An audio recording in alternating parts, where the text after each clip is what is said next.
So something interesting happened, Dakota. Yeah. I was looking at actually somebody sent it. Our mutual friend Dave Reed sent me an article. Study reveals 91% of gun owners have never fired in self-defense. Here's the bigger picture, and this is on MSN. This is fairly mainstream. And I thought to myself when I first saw it, I thought, yeah, we talked about that. And then if you looked at the article, they actually talked about gun owners radio on the article, Yeah, which is they very did. cool. A new peer-reviewed study is stirring up an old argument with fresh numbers. Most people who have access to firearms have never used one defensively, but that headline doesn't tell the whole story, and the what it means depends a lot on who you ask.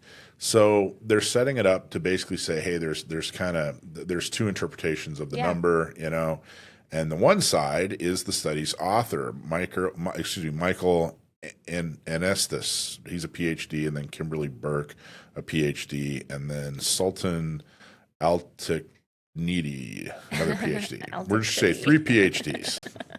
Three doctors walk into a bar. Yeah, exactly. They say the data should reset how we talk about risk and policy. And on the other side, Michael Schwartz and Alicia Curtin from Gun Owners Radio stress that defensive gun use often ends without a shot fired. That's a nuance that they say gets lost in media narratives. Let's unpack both perspectives.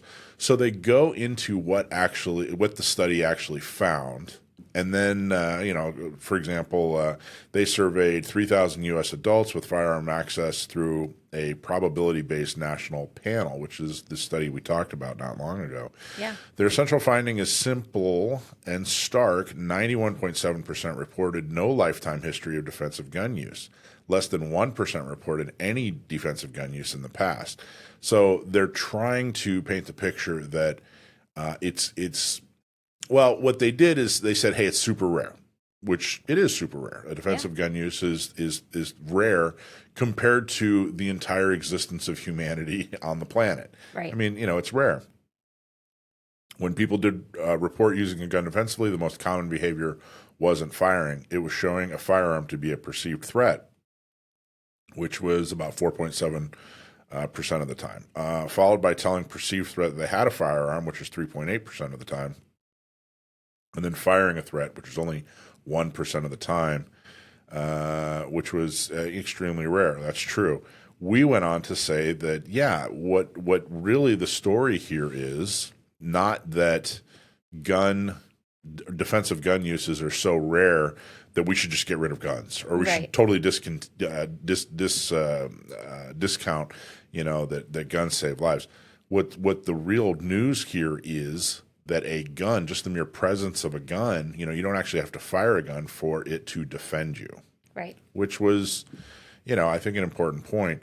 But the interesting thing about this article, if you read it, and this is the second time it's happened with Gun Owners Radio. First off, I'm very, very happy that our show is out there in the mix. Yes. So this study, without us talking about the study and pointing out the fact that, hey, a lot of defensive gun uses don't involve pulling a trigger, this study would just stand alone. People would, come to different conclusions than the reality, and the voice of gun owners wouldn't be out there. So I'm really happy about that. But the other thing is, I'm pretty convinced that this was an article written by AI. If you read through the article, I think that MSN, they basically plug in like, hey, pull up some controversial subjects like on guns, and write an article. If you read through this, it borrows heavily from the show. And it is a lot of quotes. It's a lot of quotes, and it's it's the study, and then it's almost like they said, hey, go find somebody talking about guns. Yeah. And then, take apart something that they're talking about and, go into depth on, whatever the other side is. That's funny. And then this is all AI. I mean, it could be they're giving credit to an author. They're saying that John Peterson wrote it, but maybe John Peterson used AI to write it. I think John Peterson used, if he even exists, I'm not even sure. That John Peterson, I couldn't even determine if that guy's even a real human being. That's hilarious. I'm starting to think that a lot of these news agencies are are quadrupling their production Yeah. by just using AI I to mean, write all these. if you ain't cheating, you ain't trying, right? Something I thought was interesting in that article, Yeah. and something that they didn't really get into very much, is that the part of the point was they were saying it's less likely for you to have a defensive gun use than it is for you to be exposed to gun violence.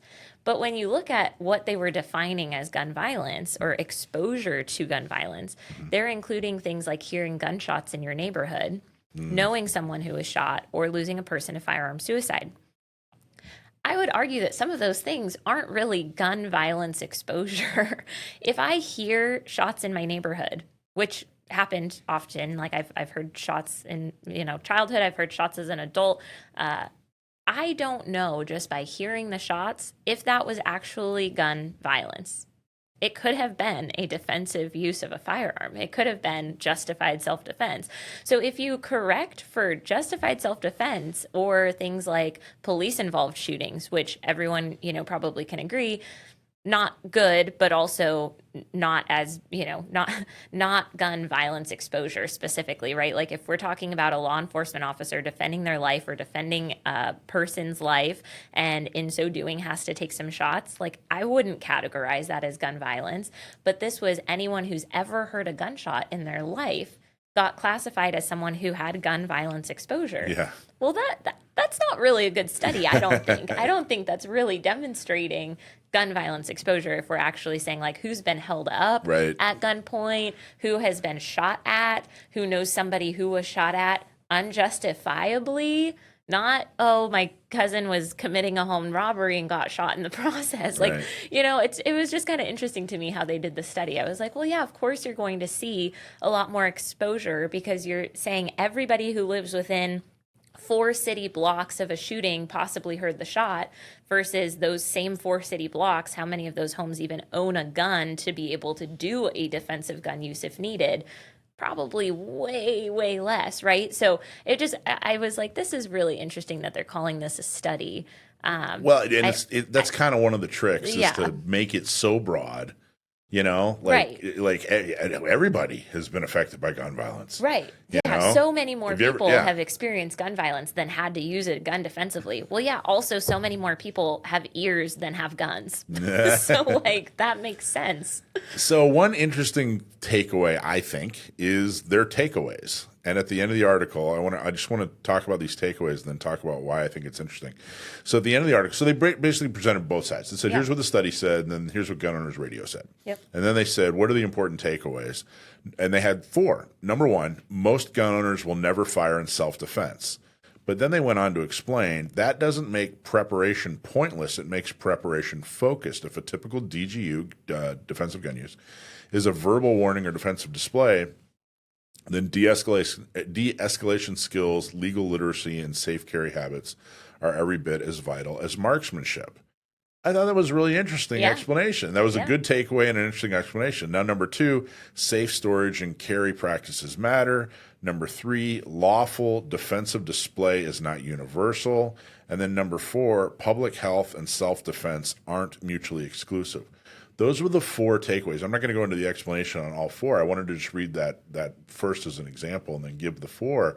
But here's what I'm thinking. I mean, by the way, again, that smacks of AI. Yes. That just looks like someone said, hey, show me the 4 takeaways and why it's important. And boom, they come up with this as far as AI.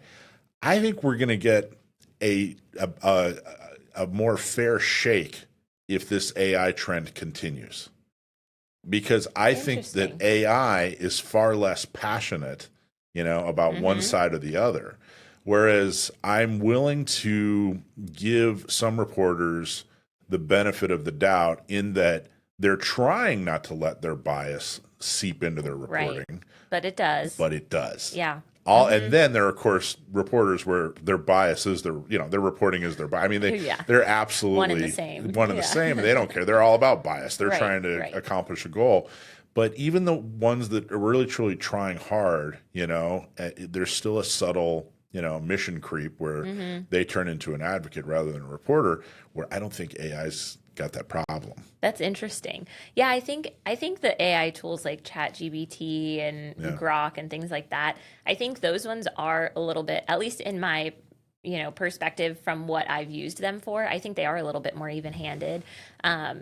I do think like the Google AI summaries are very left-leaning because I've asked direct questions like about, gun show loophole or something like that, and they're just, putting all sorts of links to studies that are like articles that are opinion pieces, right? So I'm like, I don't know how that goes, but I think some of the platforms like Google and stuff are using their AI summary to just take like the top results for that search, and often those top results are going to be those more left-leaning sources. But when you're using something like ChatGPT, which isn't, or especially if you ask it to not pull from like Google results or whatever, you see a lot more of like an even-handed kind of logical back and forth of like, here's some pros and here's some cons and here's some things this side got right and things that side got right.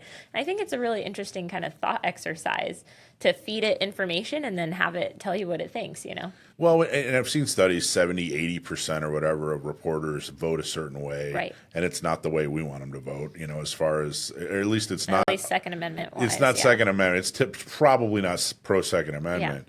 Yeah. And, with that kind of heavy bias, I'm wondering if this kind of artificial intelligence would, might end up benefiting the narrative in that, it makes it a lot more fair.